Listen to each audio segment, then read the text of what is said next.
قال الله عز وجل في كتابه العزيز بسم الله الرحمن الرحيم وإذ قال ربك للملائكة إني جاعل في الأرض خليفة قالوا أتجعل فيها من يفسد فيها ويسفك الدماء وقال تعالى في مقام آخر الذين يذكرون الله قياما وقعودا وعلى جنوبهم ويتفكرون في خلق السماوات والأرض ربنا ما خلقت هذا باطلا سبحانك فقنا عذاب النار. معزز سامعین، دینی ملی بھائیوں، نوجوان ساتھیوں، بزرگوں، پردہ نشین ماؤں اور بہنوں، آج کے اس خطبہ جمعہ کے اندر میں جس موضوع کو لے کر حاضر ہوا ہوں وہ ہے اپنی تخلیق کا مقصد سمجھو۔ جب ہم دنیا کے اوپر نظر ڈالتے ہیں اور طرح طرح کے سامان، طرح طرح کے کام، طرح طرح کی کارکردگیاں ہم دیکھتے ہیں تو یہ چیز روز روشن کی طرح عیاں ہو جاتی ہے کہ دنیا کے اندر کوئی بھی چیز یا کوئی بھی کام، چاہے اس کا تعلق دین سے ہو، چاہے اس کا تعلق دنیا سے ہو، کوئی بھی بے مقصد اور بیکار اور عبث نہیں ہے۔ کیونکہ اگر کوئی چیز یا کوئی کام عبث ہو جاتی ہے، کوئی چیز بیکار اور بے مقصد ہو جاتی ہے تو پھر اس کو کوئی اہمیت حاصل نہیں ہوتی اور اس کو اس کی جگہ سے ہٹا کر کے با مقصد چیز کو لا کر کے اس کی جگہ پہ رکھا جاتا ہے۔ میں مثال آپ کے سامنے دوں کہ میرے سامنے یہ گھڑی لگی ہوئی ہے، اگر اس کو لگانے کا مقصد ہمارا یہ ہے کہ ہم اس سے ٹائم معلوم کریں گے، اگر یہ گھڑی ٹائم نہ بتلائے یعنی مقصد ہمارا پورا نہیں ہو رہا ہے تو ہم کیا کرتے؟ اس گھڑی کو ایسے چھوڑ دیتے؟ نہیں، یا تو اس کی ہم مرمت کرتے یعنی جو اس میں کمی بیشی ہے اس کو ہم پورا کرتے، یا تو ہم اس کو ہٹا کر کے دوسری گھڑی لا کر کے وہاں پہ لگاتے۔ کیوں؟ اس لیے کہ مقصد پورا نہیں ہو رہا ہے، لہٰذا ہم نے اس کو یا تو ہٹا دیا سرے سے یا پھر اس کی ہم نے مرمت کرائی۔ اسی طریقے سے اگر ہم مثال اٹھائیں دنیا کے اندر جتنے بھی چیزیں ہیں، جتنے بھی کام ہیں جو انجام پا رہے ہیں، ہر کام کے پیچھے، ہر چیز کے پیچھے کوئی نہ کوئی مقصد پوشیدہ ہے۔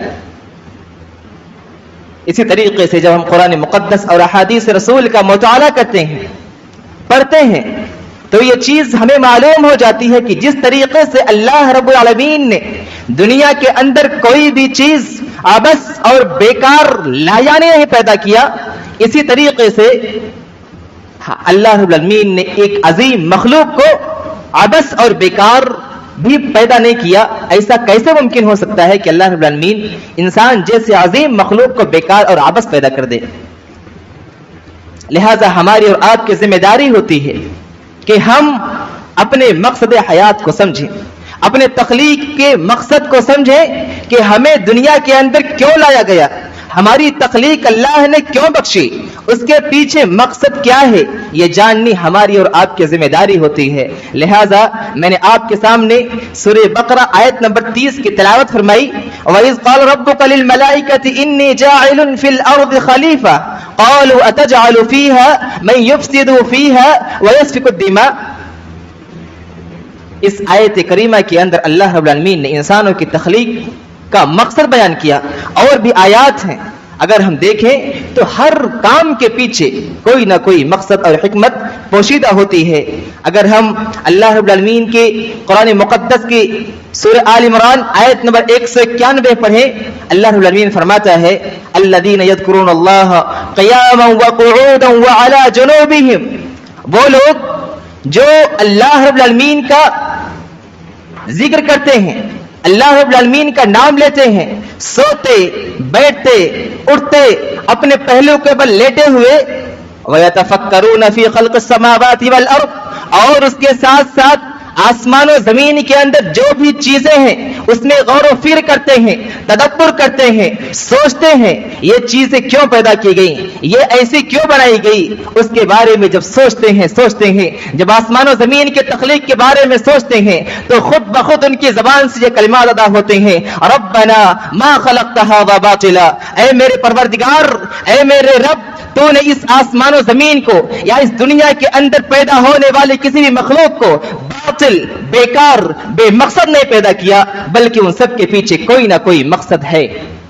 یہ اور بات کہ انسانی فہم و ادراک وہاں تک نہ پہنچ سکے، ہم نہ سمجھ سکے، لیکن ہر کام کے پیچھے اللہ رب العالمین نے مقصد پوشیدہ کر رکھی ہے۔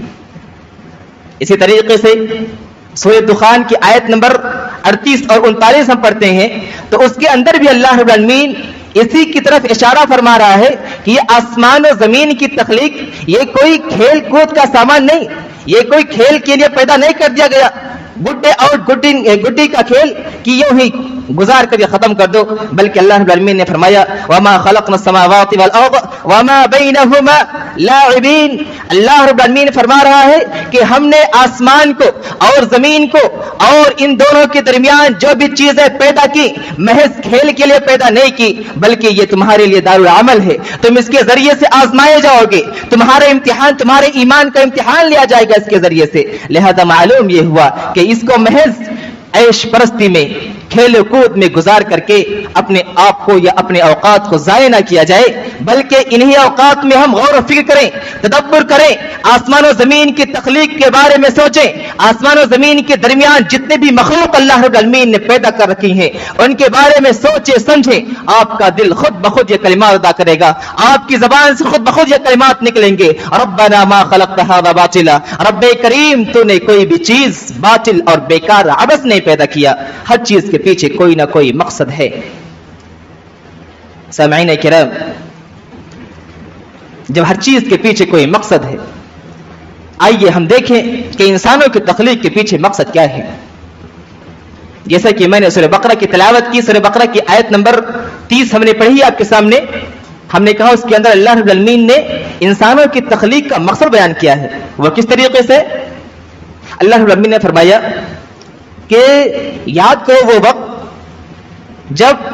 اللہ رب العالمین نے کہا، قال ربک، آپ کے رب نے، تیرے رب نے کہا فرشتوں سے،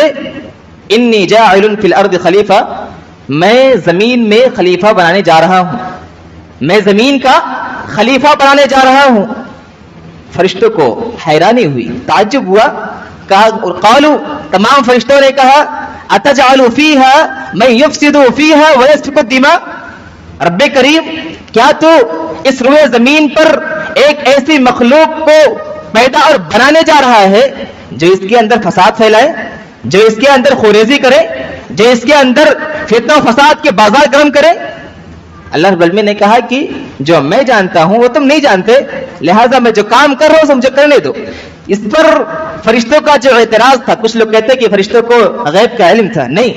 اس کے پیچھے بھی پوری تفسیر موجود ہے، آپ کو موقع ملے تو سورہ بقرہ کی آیت نمبر 30 کی تفسیر آپ پڑھیے، آپ کو معلوم ہوگا کہ فرشتوں نے یہ اعتراض کیا تو کیوں کیا؟ کیا فرشتے عالم الغیب تھے؟ ان کے پاس غیب کا علم تھا؟ نہیں، فرشتوں کے پاس غیب کا علم نہیں تھا، انہوں نے اپنے تجربے کی بنیاد پر یہ اعتراض کیا کہ چونکہ انسانوں سے پہلے اس روئے زمین کی زمام حکومت، اس روئے زمین کی سرپرستی، اس روئے زمین کا خلیفہ اللہ رب العالمین نے جنوں کو بنایا تھا، اور جنوں نے جب اللہ رب العالمین کے احکام کے نفاذ میں ناکام ہو گئے، اللہ رب العالمین کے احکام کے فرامین کو صحیح طریقے سے دنیا میں نافذ نہیں کیا اور طغیانی پر، سرکشی پر، فتنہ و فساد پر جب ڈر آئے تو اللہ رب العالمین نے انہیں مٹا کر کے انسانوں کی تخلیق کا پیغام جاری کیا اور فرشتوں کے سامنے یہ بات رکھی۔ تو فرشتوں کو چونکہ معلوم تھا، فرشتوں نے اپنے آنکھوں سے دیکھا تھا کہ اس سے چونکہ انسان سے پہلے اس روئے زمین کے جو خلیفہ تھے وہ جن تھے، جنات تھے، اور ان لوگوں نے چونکہ اللہ رب العالمین کی نافرمانی کی، ان لوگوں نے سرکشی اختیار کی، اس لیے اللہ رب العالمین نے ان کو مٹا دیا، ان کو ہٹا کر کے اس پر دوسری نئی مخلوق پیدا کرنے کا فیصلہ کیا۔ اس کے بعد یہ جو لفظ خلیفہ ہے، خلیفہ کے معنی ہوتے ہیں نائب، جانشین۔ یہ دو الفاظ جو اس کے معنی میں شامل ہیں بہت ہی گہرے ہیں. اگر اس کو آپ سمجھ لیں تو آپ شاید زندگی کے مقصد کو سمجھ جائیں. نائب کسے کہتے ہیں؟ نائب. ہم کسی ادارے کے مالک ہیں, کسی ادارے کے ہم ذمہ دار ہیں. مثلا میرا ایک اسکول ہے, میری ایک کمیٹی ہے, میں اس کا مالک ہوں. کہیں پر میٹنگ ارینج ہو رہی ہے, اس میں شامل ہونا ہے, لیکن میں چونکہ خالی نہیں ہوں یا میں جانا نہیں چاہتا, تو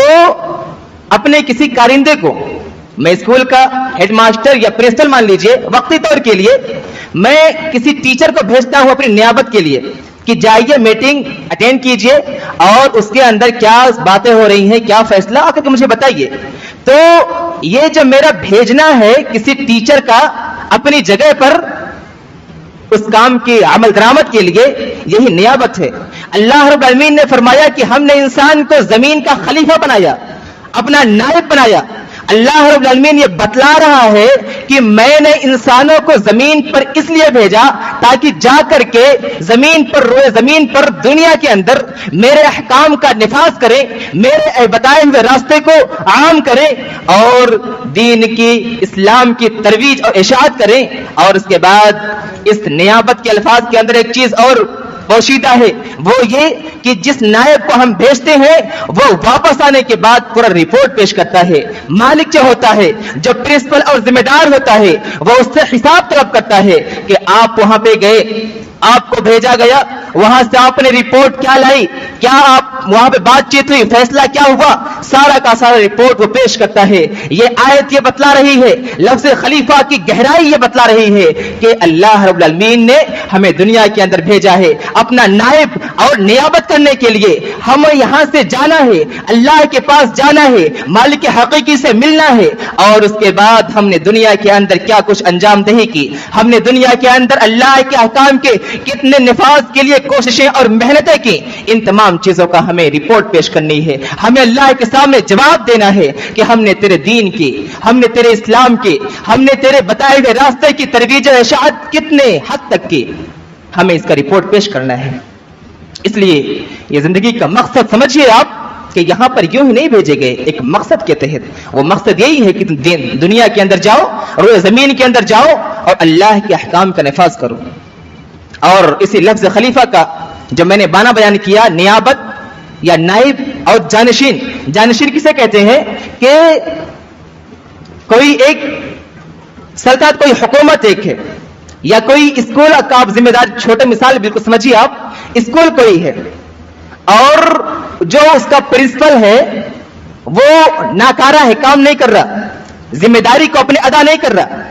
تو لوگ کیا کرتے, جو مالک اس سے اوپر ہوتا ہے, مینیجر جو باڈی ہوتی ہے, وہ کیا کرتی ہے, یہ کام نہیں کر رہا ہے لہٰذا اس کو ہٹا کر کے دوسرا لایا جائے, یہ کام کیا جاتا ہے. تو یہ پہلے پرنسپل کو ہٹا کر کے دوسرا پرنسپل لا کر کے بٹھانا, یہی جانشینی ہے. یہ فارسی کا لفظ ہے. جا کے معنی ہوتے ہیں جگہ, اور نشین کے معنی بیٹھنا, یعنی جگہ پر بٹھانا کسی کو, کسی کی جگہ پر بیٹھنا. تو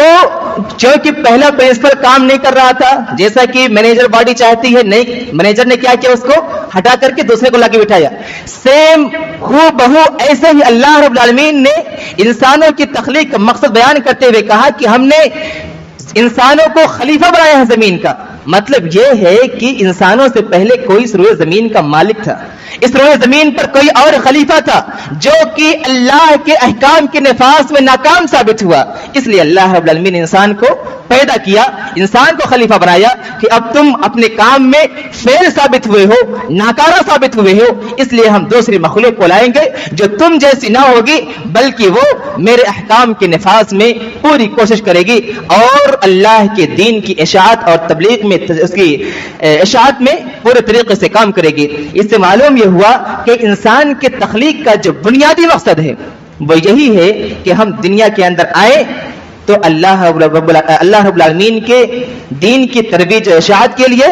اس کی تبلیغ کے لیے, تشریح کے لیے ہم سارے لوگوں تک دین کو پہنچائیں اور کام کریں. سامعین کرام,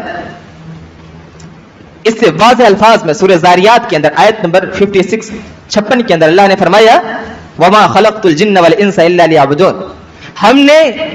جن و انس کو اس دنیا کے اندر بھیجا ہی صرف اسی لیے ہے تاکہ وہ صرف میری عبادت کریں. اس سے مفہوم کو اگر ہم سمجھنا چاہیں تو پہلی والی آیت سے اگر ہم جوڑیں تو جنوں کو ہٹانے کی وجہ یہ تھی کہ چونکہ وہ اللہ کی فرمانبرداری نہیں کرتے تھے, اللہ کی عبادت نہیں کر رہے تھے, سرکشی کر رہے تھے, فساد پھیلا رہے تھے, اس لیے اللہ رب العالمین نے انسان کو پیدا کیا. مقصد اس میں واضح کر دیا اللہ رب العالمین نے کہ ہم نے جنوں کو بھی اسی لیے پیدا کیا تھا تاکہ وہ صرف میری عبادت کریں. انہوں نے فساد برپا کیا, اس لیے ہم نے انسان کو لا کے کھڑا کیا. اور اسی طریقے سے انسان کی ذمہ داری یہ ہوتی ہے اپنے مقصد کو پہچاننا اس کے لیے بہت ہی ضروری ہے کہ تمہیں بھی پیدا اس لیے کیا گیا, تمہیں اللہ رب العالمین نے اس لیے پیدا کیا, تمہیں ریپلیس کر کے جنوں کی جگہ پہ اس لیے لایا تاکہ تم اللہ کے دین کا نفاذ کرو, تاکہ تم اللہ کے دین کی ترویج و اشاعت کے لیے کام کرو, تاکہ تم اللہ کی عبادت کرو, اس کے ساتھ کسی اور کی عبادت نہ کرو. سامعین کرام, اگر ہم ذرا غور و فکر کریں اور ذرا اس سے آگے بڑھ کر کے دیکھیں, اللہ رب العالمین نے سورہ مومنون آیت نمبر 115 کے اندر ارشاد فرمایا افحسبتم انما خلقناکم عبثا وانکم الینا لا ترجعون. اے انسان, اے ابن آدم, کیا تو یہ سوچتا ہے کہ اللہ رب العالمین نے تمہیں عبث پیدا کر دیا, بیکار پیدا کر دیا اور تم لوٹ کر کے میری طرف نہیں آؤ گے؟ جبکہ لفظ خلیفہ یہ بتلا رہا ہے کہ تمہیں دنیا کے اندر بھیجا گیا ہے خلیفہ بنا کر کے تمہیں اپنے مالک کی طرف لوٹنا ہے. یہ آیت بھی بتلا رہی ہے کہ تم دنیا کے اندر آئے ہو, تمہیں اپنے مالک کی طرف لوٹ کر کے جانا ہے, تمہیں اپنی ذمہ داری کے بارے میں تم سے سوال کیا جائے گا, پوچھا جائے گا کہ تمہیں جو ذمہ داری دی گئی تھی, تمہارے اوپر جو ایک بار ڈالا گیا تھا, جس چیز کے تم ذمہ دار بنا کر کے بھیجے گئے تھے, تم نے اس ذمہ داری کو کہاں تک ادا کیا. لہٰذا ہمیں اپنے مقصد کو بھی بھولنا نہیں چاہیے, ہمیں اپنے مقصد کو ہمیشہ یاد رکھنا چاہیے, کیونکہ یہ تاریخ بتلاتی ہے. تاریخ کے اوراق کا پڑھیے, گزشتہ قوموں کی تاریخ پڑھیے, یا آج کے وقت کی اگر ہم اپنے ملک عزیز ہندوستان کی ہی تاریخ کو دیکھیں یا دنیا کی تاریخ آپ پڑھ کر کے دیکھیں, جو قوم اپنے مقصد کو بھول جاتی ہے دنیا کے اندر اس کی کوئی عزت, کوئی وقار, کوئی حیثیت نہیں رہتی. اللہ کے نگاہ میں تو چھوڑیے, اللہ تو صاف فرما رہا ہے کہ تم اگر میرے مقصد کے لیے کام کرو گے ہم تمہیں سب کچھ دیں گے, لیکن اگر تم اپنے مقصد کو بھول جاؤ گے تو یا تو ہم تمہاری مرمت کریں گے یا پھر تمہیں بدل کر کے کوئی اور قوم لا کر کے کھڑا کر دیں گے. لیکن دنیاوی اعتبار سے اگر ہم دیکھیں تو اپنے مقصد کو بھلانا گویا اپنے آپ کو مٹانا ہے, گویا اپنے آپ کو فنا کے گھاٹ اتارنا ہے. لہٰذا ہمیں بھی اپنے مقصد کو ہمیشہ یاد رکھنا چاہیے اور یہ ہمیشہ دہراتے رہنا چاہیے کہ اللہ نے ہمیں پیدا اس لیے کیا ہے تاکہ ہم اللہ رب العالمین کی صرف عبادت کریں. اور خلیفہ ہونے کا مطلب یہ ہے کہ لوگوں کو بھی اللہ کے احکام سے روشناس کرائیں, ان تک اللہ کی بات کو پہنچائیں. اگر کوئی ایسا نہیں کرتا, اگر کوئی اس دنیا کے اندر آ کر کے بھی اپنی لمبی زندگی پانے کے بعد بھی اپنے اصل مقصد سے انحراف کرتا ہے, اپنے اصل مقصد کو بھلا بیٹھتا ہے اور اپنے مقصد کو پہچانتا نہیں, جانتا نہیں, تو اللہ رب العالمین نے ایسے لوگوں کے بارے میں کہا کہ وہ تو تمہیں انسان نظر آئیں گے, وہ تو تمہیں انسانی شکل میں نظر آئیں گے, لیکن حقیقت یہ ہوگی کہ ایسے لوگ چوپائے بلکہ چوپایوں سے بھی گئے گزرے ہیں. آپ اٹھائیے سورہ اعراف کی آیت نمبر 179. اللہ سبحانہ وتعالی فرماتا ہے وَلَقَدْ ذَرَأْنَا لِجَهَنَّمَ كَثِيرًا مِنَ الْجِنِّ وَالْإِنسِ. اس آیت کریمہ کے اندر بہت ہی عجیب بات اللہ رب العالمین نے کی ہے. اللہ رب العالمین کہہ رہے ہیں وَلَقَدْ ذَرَأْنَا لِجَهَنَّمَ كَثِيرًا مِنَ الْجِنِّ وَالْإِنسِ. یقیناً بلا شک و شبہ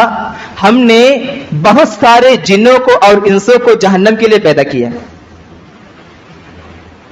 اللہ رب العالمین کیا فرما رہا ہے کہ ہم نے بہت سارے جنوں کو اور بہت سارے انسانوں کو جہنم کے لیے پیدا کیا. اچھا وجہ کیا ہے, ریزن کیا ہے؟ ایسا تو نہیں اللہ رب العالمین بغیر حجت قائم کیے کسی کے اوپر عذاب ڈال دے,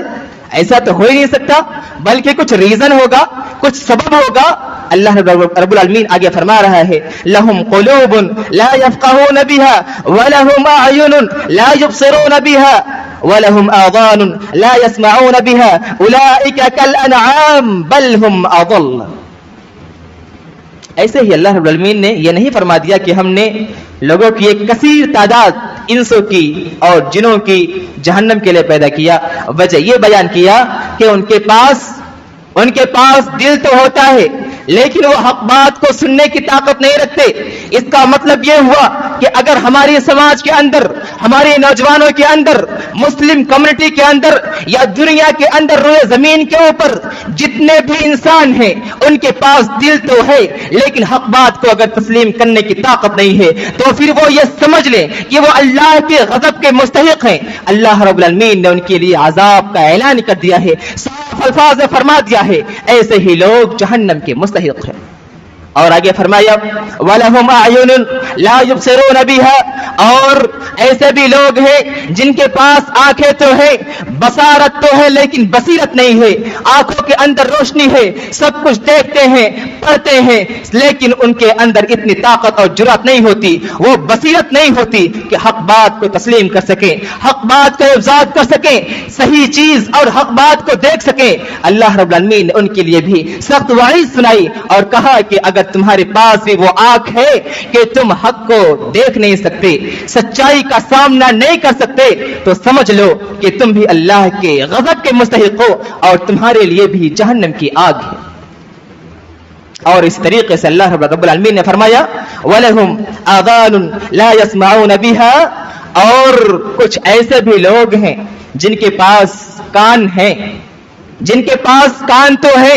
لا يسمعون بها, لیکن اس کے ذریعے سے جو کام لینا چاہیے تھا, حق بات سننا چاہیے تھا, وہ حق بات کو نہیں سنتے یا اپنے اندر وہ طاقت نہیں پیدا کرتے, حق بات سننے کے قریب بھی نہیں جاتے. یہاں پر حق بات سے مراد جو میں بیان کروں, حق بات وہ کتاب و سنت کی تعلیم ہے, وہ کتاب و سنت کی باتیں ہیں, اللہ اور اس کے رسول کی باتیں ہیں. جو لوگ کان تو رکھتے ہیں لیکن قرآن و سنت کے تلاوت سے ان کے کان معمور نہیں ہوتے, جن کے کان حق بات کو سن کر کے تسلیم کرنے کی طاقت نہیں رکھتے, اللہ رب العالمین نے ان کے لیے بھی صاف طریقے سے فرما دیا کہ وہ لوگ بھی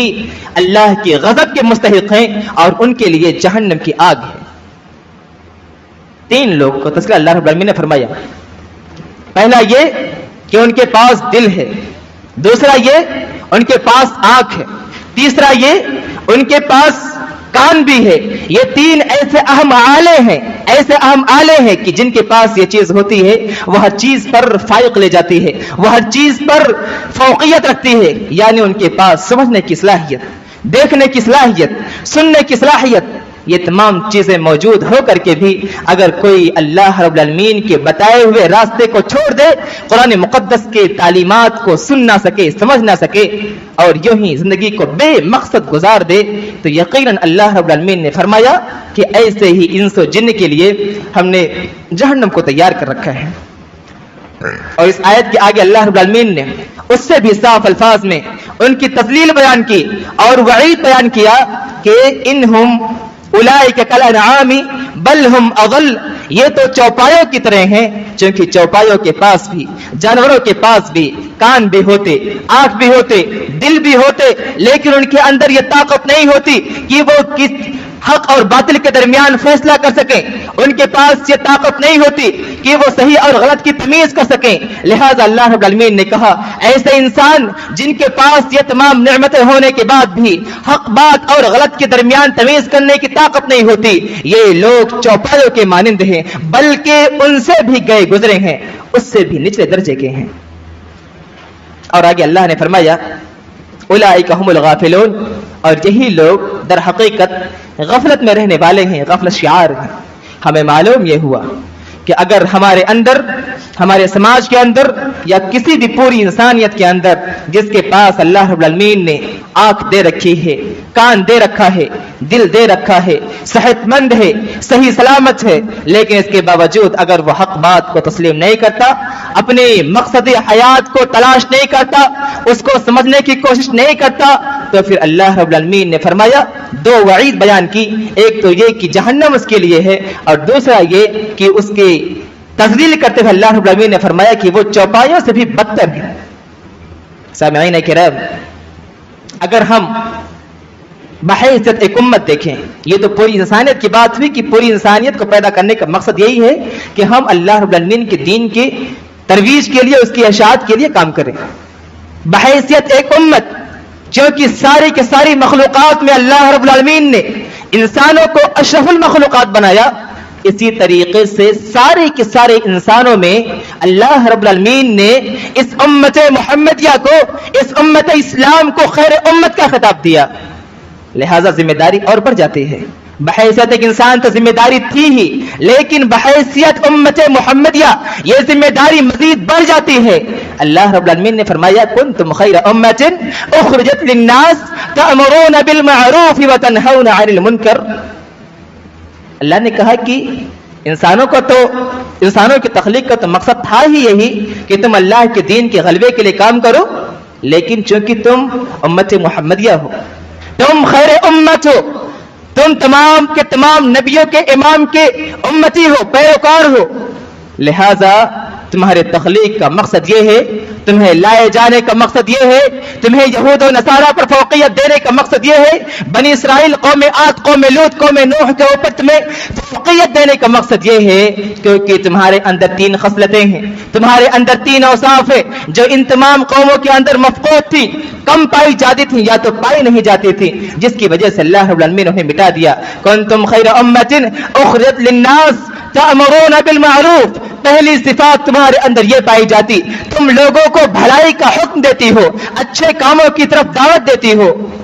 وتنہون عن المنکر، اور برائی سے روکتی ہو، غلط کاری سے منع کرتے ہو، سماج کے اندر پھیلنے والی برائیوں کو تم دباتے ہو، مٹاتے ہو، اور جہاں جیسی ضرورت پڑتی ہے تم قربانی پیش کرتے ہو۔ یہ دوسری صفت بیان فرمائی، اور تیسری صفت بیان فرمائی وَتُؤْمِنُونَ بِاللَّهِ، اور ان تمام چیزوں کے ساتھ ساتھ تم اللہ پر ایمان بھی رکھتے ہو۔ یہ آیت یہ بتلا رہی ہے، آیت کا یہ آخری ٹکڑا وَتُؤْمِنُونَ بِاللَّهِ، تم اللہ پر ایمان رکھتے ہو۔ اگر اللہ رب العالمین صرف اتنا ہی کہہ دیتا کہ تأمرون بالمعروف وتنہون عن المنکر، تم بھلائی کا کام، بھلائی کا حکم دیتے ہو، برائی سے روکتے ہو، کیا کوئی کمی تھی؟ نہیں کمی تھی، لیکن اللہ رب العالمین نے پھر یہ کیوں کہہ دیا کہ تم اللہ پر ایمان بھی رکھتے ہو؟ یہ اس وجہ سے